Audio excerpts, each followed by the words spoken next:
আমি রাষ্ট্রপতি হিসাবে কি বক্তব্য দেব জানি না। কোথায় কোনো ভুল হয়ে গেলে আপনারা ক্ষমা করবেন। আমি আপনাদের কাছে ক্ষমা প্রার্থী। সত্য কথা বলতে আমি তখন আপনাদের কাছে স্বীকার করি আমি ইনফেরিটি কমপ্লেক্সে ভুগতেছিলাম। আজকের এই অনুষ্ঠানে বলতে গেলে প্রথমেই বলতে হয় যে আমি আসলে একেবারেই বিব্রতকর অবস্থায় ছিলাম। সত্য কথা বলতে সম্মানিত প্রধান বিচারপতি, ওনার সঙ্গে তো দীর্ঘদিন পূর্বে থেকে পরিচয়। উনি যখন মাঝে মাঝে এই কিছুদিন বঙ্গভবনে গেছেন, দেখা হয়েছে, আমাকে কয়েকবার উনি বললেন যে আপনাকে বাংলাদেশ সুপ্রিম কোর্ট দিবস 2023 18 তারিখে আপনাকে আমরা চাই। আমি অত্যন্ত বিনম্রভাবে বলেছি দেখি, দেখা যাক।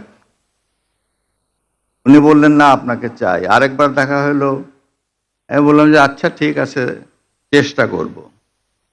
আসলে কি মন চাচ্ছিল না।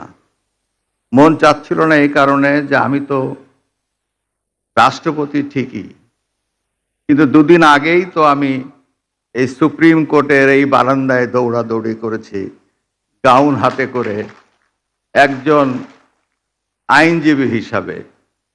আবার সেখানে আমি যাব রাষ্ট্রপতি হিসাবে।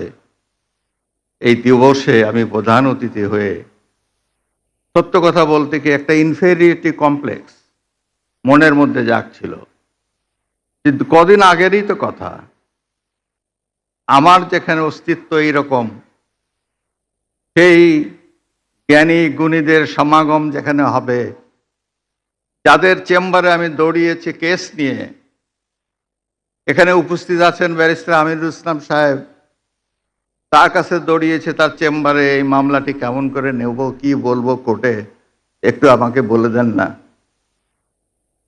যখন আইনজীবী ছিলেন জনাব শামসুল চৌধুরী মানিক সাহেব, ওনার চেম্বারেও দৌড়িয়েছি। রকুনুদ্দিন মাহমুদ সাহেবের চেম্বারে গেছি, অনেকের চেম্বারে চেম্বারে দৌড়ে বেড়াই মামলা হাতে করে নিয়ে, যে এই মামলা কিভাবে আদালতে উপস্থাপন করব। 27 বছর তো আইনজীবীদের বক্তব্য শুনেছি, আর এখন আমি নিজেই সুপ্রিম হাইকোর্টের বিভাগের আইনজীবী হিসাবে আমাকেই কোর্টে যায় ইয়োর অনার মে লর্ড বলে চাইতে হবে। এই চাওয়াটা শিখতে হবে। এই শিখলাম কদিন, আর সেখানেই যাব আমি প্রধান অতিথি হিসাবে অ্যাজ প্রেসিডেন্ট।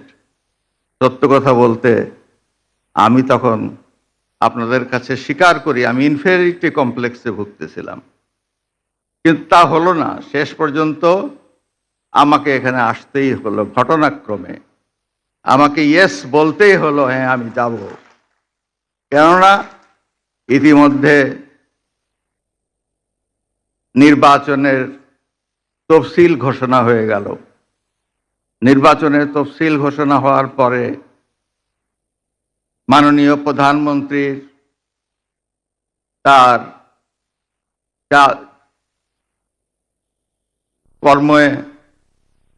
কর্মপদ্ধতিতে কিছুটা সীমারেখা চলে আসে।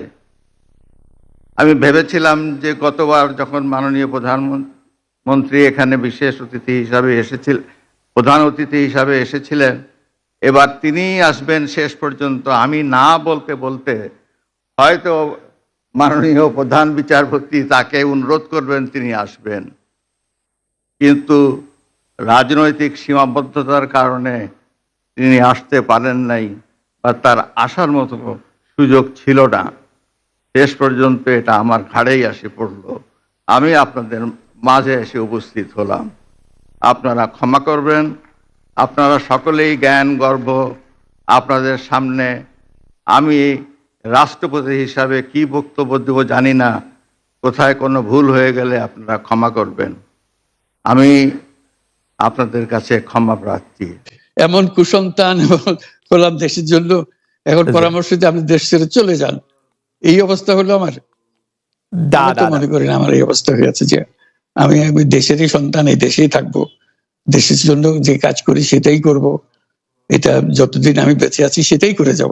আমাকে বিভিন্ন দেশ থেকে আহ্বান জানাই, আমি কেন ওখানে দেশে থাকছেন। আজকেও একটা নতুন দেশ থেকে আহ্বান পেলাম, বলে আমরা সব ব্যবস্থা করে দেবো। এটা আর একটা নতুন দেশ যোগ হলো আছি।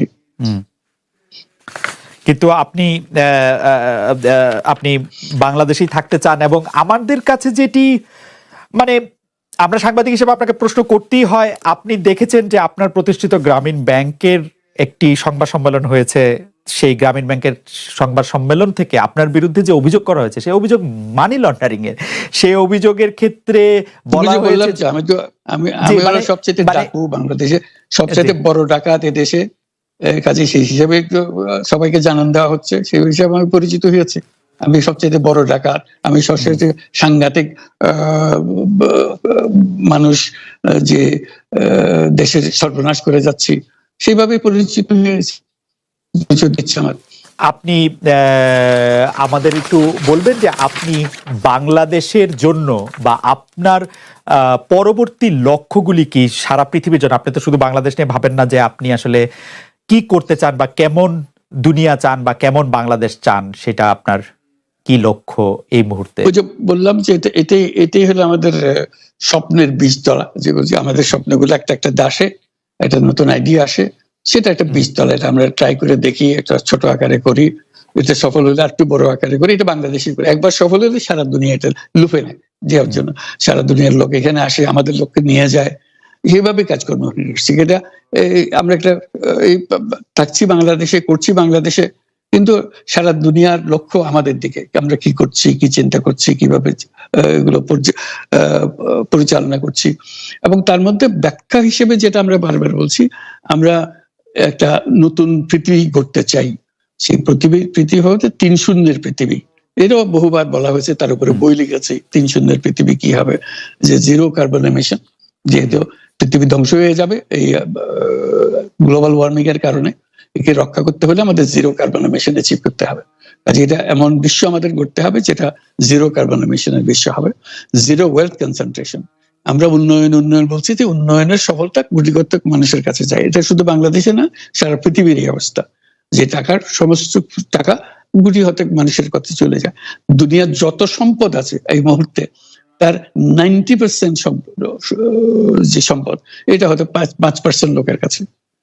90% 5% লোকের কাছে রয়ে গেল, এবং আগামী দিনে এটার পরিবর্তন অন্যভাবে 90% জায়গায় এটা 95% হয়ে যাবে, ওই 5% জায়গায় এটা 3% হয়ে যাবে। অর্থাৎ লোকের সংখ্যা কমে যাবে, সম্পদের পরিমাণ তাদের কাছে অনেক বেড়ে যাবে। এটি হলো বর্তমান অর্থনীতির কাঠামো। আমরা বলছি যে এই কাঠামো যতদিন থাকবে এই পৃথিবী টিকতে পারবে না। আর তো হলো 0 আনএমপ্লয়মেন্ট। বিশেষ করে আমরা যেটা জোর দিয়ে বলি, সেটা হলো যে এই যে আর্টিফিশিয়াল ইন্টেলিজেন্স, এটা পৃথিবীকে ধ্বংস করে দেবে। কাজে তার আগে আমাদেরকে ঠিক করতে হবে টেকনোলজিকে আমরা কতদূর নিয়ে যাব, কোথায় সীমারেখা টানবো, এটা ঠিক করতে হবে। সেই পৃথিবীর নাম দিয়েছি আমরা 3 শূন্যের পৃথিবী, 30 ওয়ার্ল্ড। এই আমরা একটা পৃথিবী গড়তে চাই যেখানে এই যে 0 ওয়েলথ কনসেন্ট্রেশন, 0 আনএমপ্লয়মেন্ট এবং 0 ওয়েলথ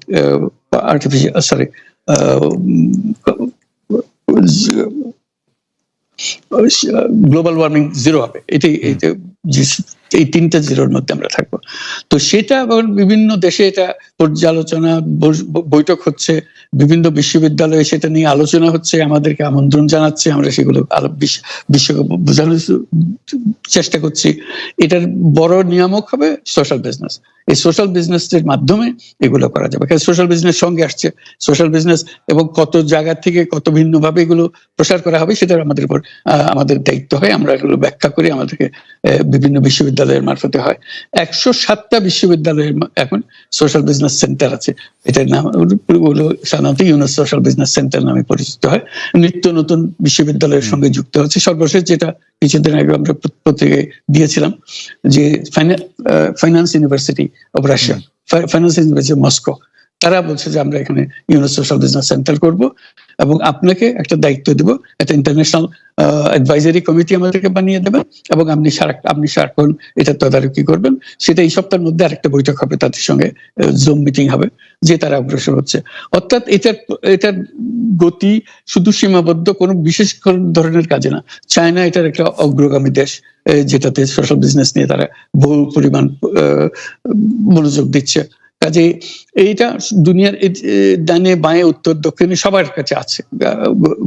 কাজে সেটাকে আমরাকে তুলে ধরছি।